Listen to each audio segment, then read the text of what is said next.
E aí, galera, tudo bem com vocês? Eu tô ótimo, professor Rafael Silva, para mais uma aula de medicina legal.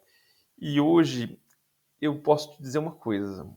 Eu podia estar aqui falando de lesão, de tiro, de facada, de bomba, de morte, mas não. Eu tenho que falar sobre documento médico legal. É bem chato, na verdade é um saco, né? Muito teórico, mas cai na prova e cai essas pequenas diferenças entre os documentos e as definições. Hoje eu vou falar de depoimento oral, tá bom? E o que é depoimento oral? Na verdade, eu vou fazer um catadão geral. Eu vou falar sobre o conceito de documento médico legal, falo um pouco do depoimento oral e algumas questõezinhas aí que já caíram em concurso da CESP, tá bom? Então, documento médico legal é todo documento, ou seja, toda anotação escrita ou expressão gráfica de um pensamento que tem interesse da justiça, de um fato médico. Então, ele chama documento médico legal porque ele vai se relatar um fato médico, tá?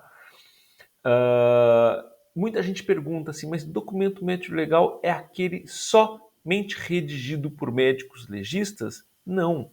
Documento médico legal pode ser uma receita, um atestado médico de falta ao trabalho, um atestado de saúde para a academia, entendeu? Então, é um documento de conteúdo médico e de interesse da justiça. Então, ele enquadra como um documento médico legal. São 5 tipos previstos na lei, tá? É o depoimento oral, o atestado, a notificação compulsória, o relatório e o parecer. Nessa aula, eu vou falar sobre o depoimento oral.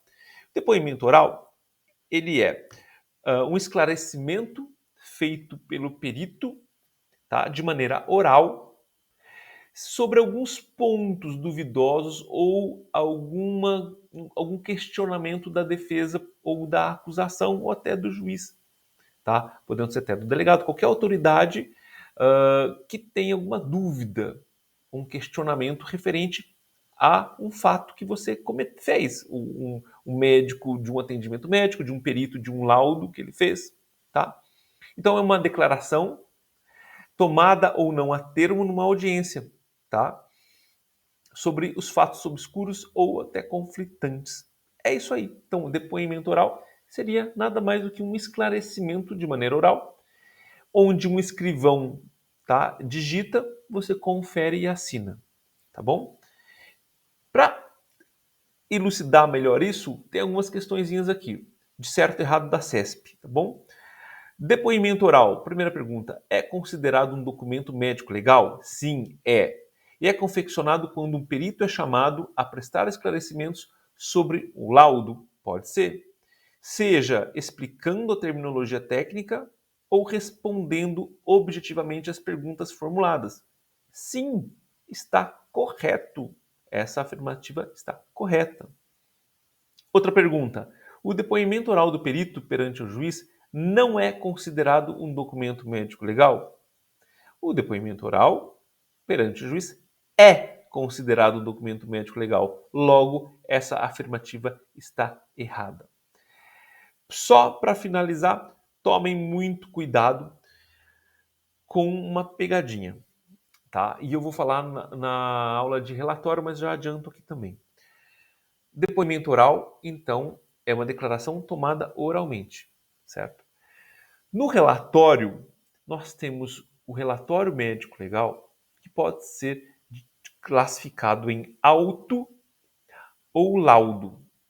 O laudo é quando o perito faz a perícia e escreve manualmente ele mesmo o que ele viu.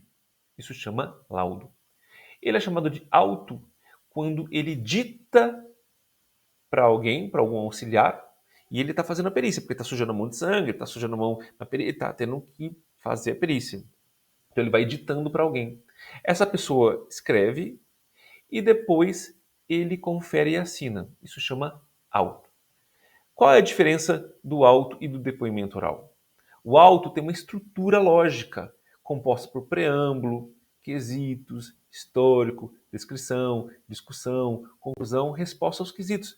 É a finalização de uma perícia. O depoimento oral é só um esclarecimento, ele não tem uma estrutura pré-definida e lógica, certo? Então essa é a diferença. Pessoal, rapidinho aula sobre documento médico legal e depoimento oral. Feito, daqui a pouco tem outra aula, hein?